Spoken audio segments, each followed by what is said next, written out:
പോയേ തീരൂ.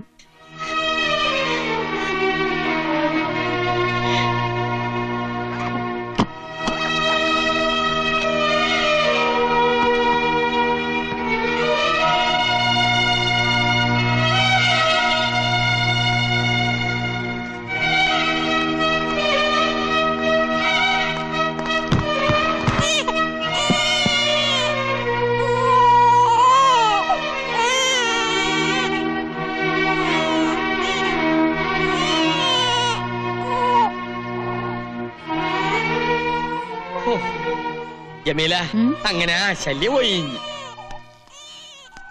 ഓളെ ഒരു നോക്ക് കാണാതെ പോവാൻ പറ്റുമോ നിനക്ക്? വേണ്ട, നിന്റെ കുഞ്ഞിനെ. നിന്റെ അള്ളാഹ്ക്കറിയാം നിങ്ങൾ ഒരുമിക്കാൻ ഞാൻ എത്ര കണ്ട് പ്രാർത്ഥിച്ചിട്ടുണ്ടെന്ന്. നീ വിളിച്ച എല്ലാം മറന്ന് ഓള് വരുന്നു എന്റെ മനസാക്ഷി പറയുന്നുണ്ട്. ഒന്ന് വിളിച്ചൂടെ?